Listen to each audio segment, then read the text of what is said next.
Hi there, welcome back to my channel. It has been a while since I've uploaded a video. I have been so busy this month of August.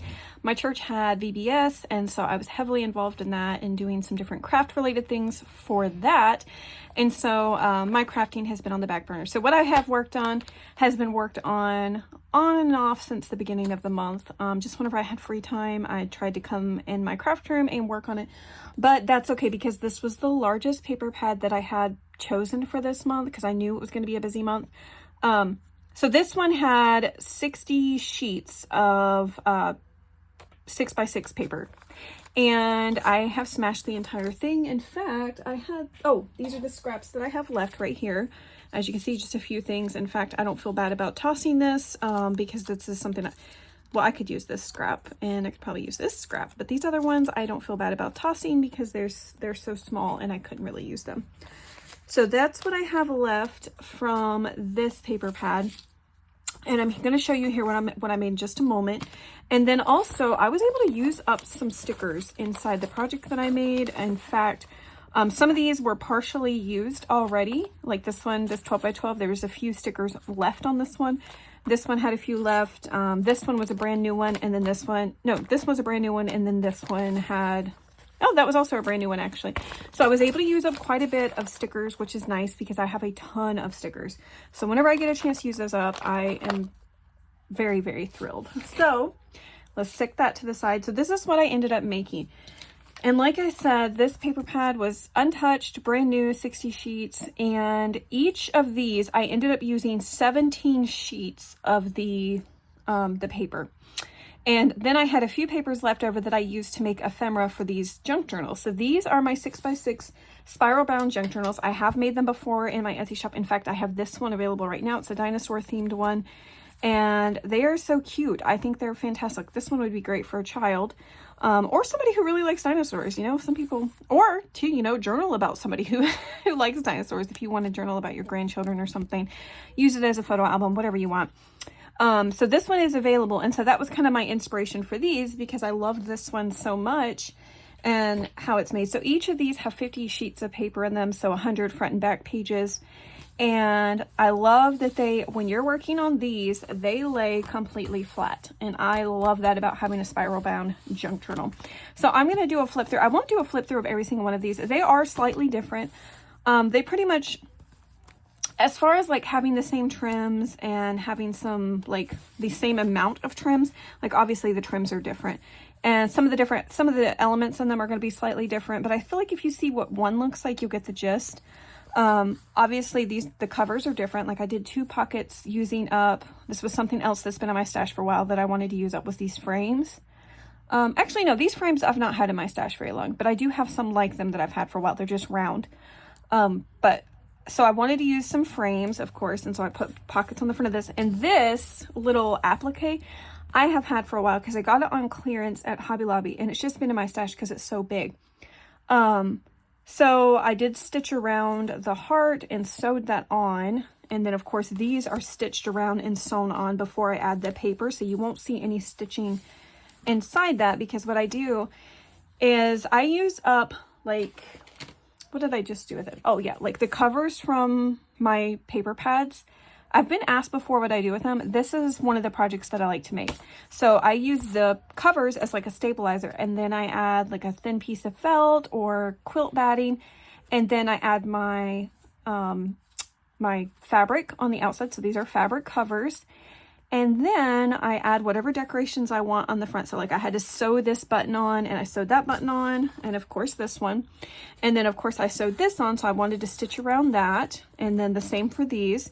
And then what I do is I go ahead and add the inside cover piece after all of the decorating's done on the outside. And then I stitch all the way around the cover before I add on my like corner pieces. So that's how I do that. But it is, you know, made using like the covers as stabilizing pieces just to give it a little bit of sturdiness. Because otherwise it's kind of floppy if you just use the fabric in the batting. It's not very stabilized. And so I do like to use that. But anyway, so let me do a flip through of one of them. I don't know which one I want to do a flip through of because I really like them all. And I tried to kind of pick colors of that would kind of coordinate with the colors on this. So that's why I kind of went with these. The fabrics I got, a couple of them are from like this one and this one are from Hobby Lobby. And then this one, I have no idea where it came from. It was in my stash, so I just used it. So let's go ahead and do a flip through. Inside each of them have a pocket right here. And then I did try to tuck in some things. Got some fuzz right there. And some of the pieces like will fold open. We have lots of pockets and things like that. I guess I could do a flip through of each of them, but like I said, they're 50 pages, so there's kind of quite a bit there. And as you can see, you're going to see throughout where I use stickers, and that was just a great way to use up leftover stickers from some of the collections I have. And this is honestly, in order to use up this entire, like 60 sheets of the single side, I feel like this is the most effective way to do it. And this is a 6x6 cut apart from the big paper pads you get at Michael's. And so I had one of those in my stash. And then I just put a variety of other pages and papers. This is a vintage, I think it's called Children's Book of, or Garden of Verses or something, but it's got just cute little sayings in it. I think it was by Ralph Waldo Emerson. All right, and it just folds open. You can see some more stickers there.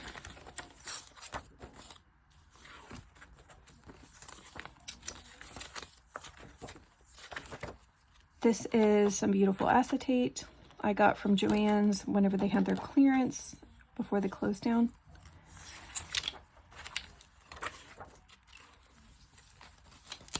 So, hold on, I skipped a page. So there's this page.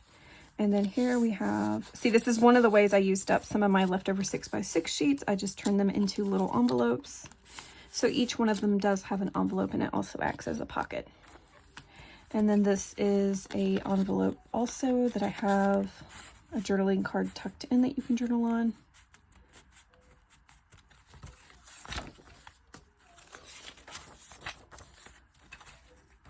And this is one of my favorite. Each of them have a page like this where it's got some acetate and then just a little pocket that you can tuck in. I have some extra paper tucked in that you can journal on.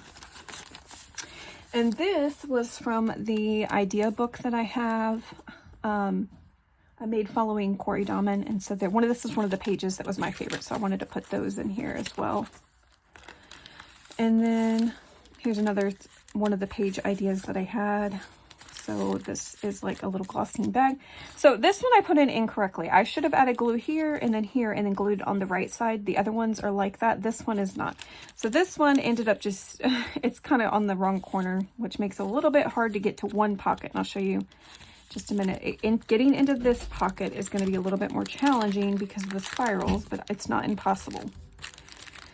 So that's just a little journaling piece. And then this is a little matchbook notebook I made using the scrap, one of the scraps from obviously this collection. You recognize the print. So let's keep going. This, I just added a little butterfly onto a paper clip because I felt like the colors went really well. And that just keeps this closed. So I do like that. And then let's keep going. This flips open this way. And then here we've got a belly band with some pieces tucked in.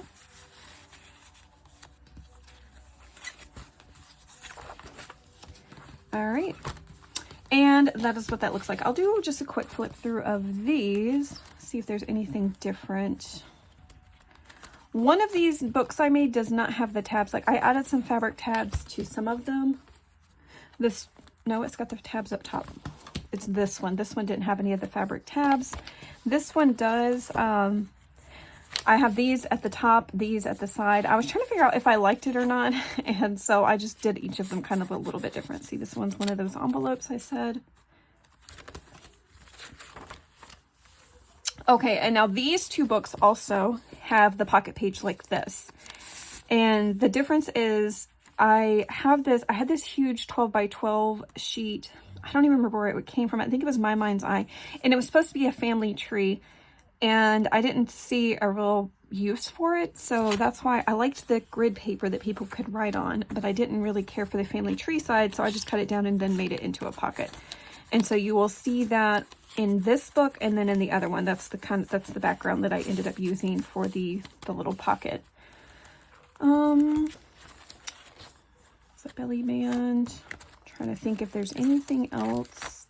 Yeah, see, here's where I did it correctly. They each have one of those acetate pieces, which I think are so pretty.